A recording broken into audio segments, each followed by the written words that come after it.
Hindi nagustuhan ng mga netizens ang naging pag-arte ng singer at Pinoy Big Brother Community Season 10 Big Winner na si Angie Salvacion matapos siyang lumabas sa serye na Linlang. Pinagbibidahan ang nasabing palabas nila Kim Chiu, Paolo Avellino at JM De Guzman. Kasama rin nila rito ang veteranang aktres na si Maricel Soriano. Ayon sa iba, ang awkward umano ng acting ng naturang celebrity at nakakadagdag stress pa sa mismong panonood nila ng Linlang. Dagdag pa rito, humirit din si OG Diaz na kung pwede ay tanggalin na yung parte sa palabas na nagkakagustuhan sila Angie at Kais dahil pilit umano ang eksena at walang chemistry.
Kasunod nito, nag-tweet si Angie na hindi niya kilala ang mga taong ito at hindi sila dapat paglaanan ng oras lalo na't hindi naman sila kilala.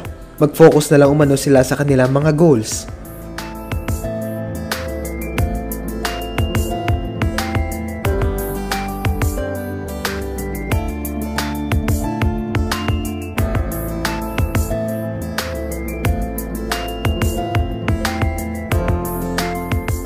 Ayon sa iba, patama umano ito ng singer sa sinabing komento ni OG tungkol sa tambalan nilang dalawa ni Kais.